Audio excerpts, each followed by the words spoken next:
네, 자 오늘은 햄스트링이랑 그리고 힙 이렇게 두 가지 묶어서 6가지 하체 운동 준비해 보았습니다.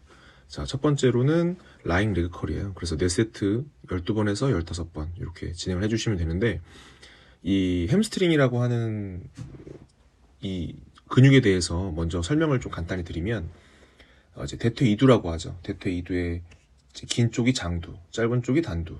그리고 뒤에서 봤을 때 이 허벅지 안쪽에 이제 반건양 반막양근 이렇게 얘기를 해요. 그래서 그 총 집합체를 이제 햄스트링이라고 얘기를 하고, 그 기능적인 측면에서 봤을 때 이제 무릎을 구부리는 역할, 그리고 고관절의 이제 신전이죠. 펴는 역할.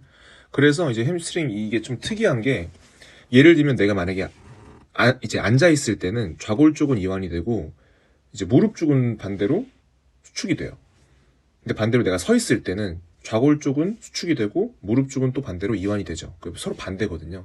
그러다 보니까 이 다관절 근육을 이제 말 그대로 모두 운동을 하기 위해서 지금처럼 보시는 것처럼 내가 무릎을 완전히 감아 올리기 전에 패드에서 허벅지를 살짝 든 다음에 양발로 당겨서 무릎을 굴곡시키는 게 이제 그 포인트입니다. 저렇게 해보시면은 뒤쪽 다리를 전체적으로 다 부하를 줄 수 있어서 되게 효율적이고 또 색다른 자극으로 오실 수가 있어요. 한번 저렇게 해보시면 좋을 것 같아요. 자, 그리고 두 번째로는 스티프레그 데드리프트입니다. 그래서 이제 오늘 프리히트 바벨로 진행을 하고요. 이제 이 데드리프트가 참 어떻게 보면 여러 가지죠. 뭐 컨벤셔널도 있고 제가 소개해드렸던 루마니안도 있고요. 그래서 오늘 타겟은 하지예요. 하지. 그래서 햄스트링과 힙 쪽이기 때문에 말 그대로 고관절을 잘 쓰셔야 됩니다. 그래서 이 등 같은 경우가 지금 좀 잘려서 안 보일 수 있는데 약간 라운드백이 되거든요. 그래서 내가 복근에 좀 힘을 강하게 준다고 생각을 하고 이제 발은 항상 수직 상하 방향으로 움직이셔야 돼요. 저걸 좀 오해하시는 분들이 있어요. 가끔씩 내가 앞꿈치로 좀 내린다는 느낌으로 내린다고.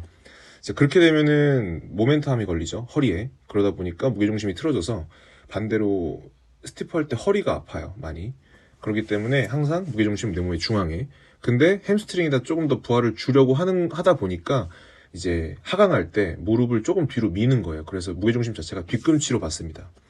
그래서 햄스트링 쪽을 최대한 신장시켜서 늘려주고 올라와서는 이제 고관절 잠궈주는 느낌으로 이제 힙에다 텐션을 주는 거죠.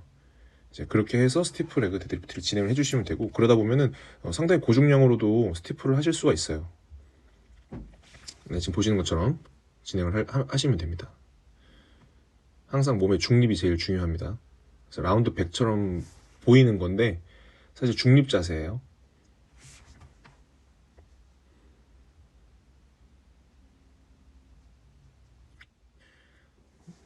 자, 그리고 세 번째로는 불가리안 스플리트 스쿼트.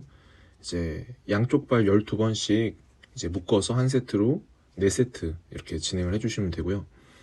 이제 이 스플리트 할 때도 이제 내가 발의 스탠스나 발의 위치가 어디에 두느냐에 따라서 다리의 부하 위치를 좀 바꿀 수가 있어요. 그래서 이제 오늘은 내가 힙이랑 햄스트링 쪽에다 좀 더 부하를 준다고 했으니까 평소 내가 만약에 스플리트 하던 것보다 발을 조금 더 앞에 두고 해보세요. 그러면 이제 뒤쪽, 특히 힙과 햄스트링 맞닿는 그 접합 부분 있죠. 그 부분에 좀 애리는 느낌이라고 할까요? 그런 느낌이 들어오면서 자극이 느껴지실 겁니다.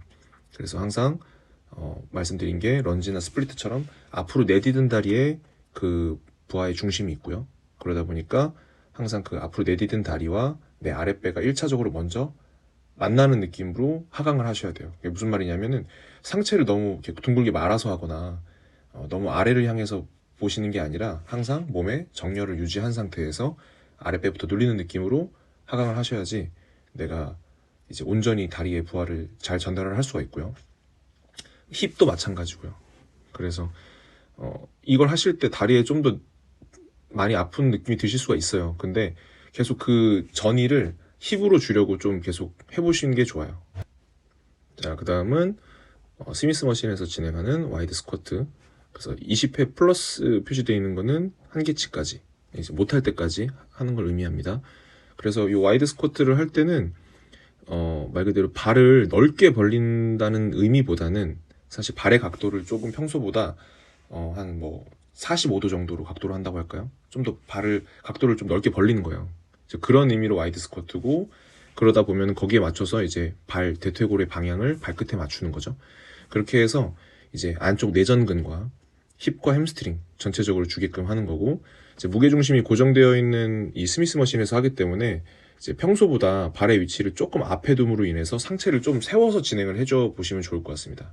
그렇게 해서 이제 항상 정렬은 그대로 몸의 정렬 유지하고, 이제 밑에 하강에서 이제 너무 버딩크가 걸리지 않게끔 버딩크 걸리지 않는 위치까지만 내려오시면 됩니다. 무조건 많이 내려온다고 좋은 게 아니기 때문에. 자, 5번째 10 어브덕션입니다. 중둔근 운동이죠. 그래서 이제 시티드인데 이제 상단 잡고 몸의 중립 상태 유지한 상태에서 약간 스탠딩 어브덕션처럼 진행을 했고요. 이제 저렇게 하게 되면 장점이 조금 더 중량을 더 많이 다룰 수 있고 몸의 정렬을 유지하기도 좀 더 수월을 해요. 그래서 저렇게 한번 진행을 해보시면 좋을 것 같습니다. 항상 시선도 되게 중요해요. 시선도 뭐 아래 보고 하게 되면은 자연스럽게 흉곽이 죽죠. 그래서 항상 좀 전방 상향 먼 산 바라보듯이 해서 이제 시선도 고정을 하시고 하시면 좋을 것 같아요. 자, 마지막으로는 백 익스텐션이죠. 그래서 저기 플레이트 잡고 진행을 하면 되는데, 백 익스텐션도 이제 포인트를 어디다 두느냐에 따라서 다르죠. 내가 기립근에다 포인트를 두게 되면은 말 그대로 허리 운동이 되는 거고, 이제 좀 몸을 라운드백을 한 상태에서 몸 복압을 주고 고관절을 잠근 상태에서 저렇게 진행을 해주시면은 힙과 햄스트링이 이제 부하가 많이 들어가게 됩니다. 그래서 한번 저렇게 참고를 해보시고 오늘 루틴 진행을 해보시면 좋을 것 같아요.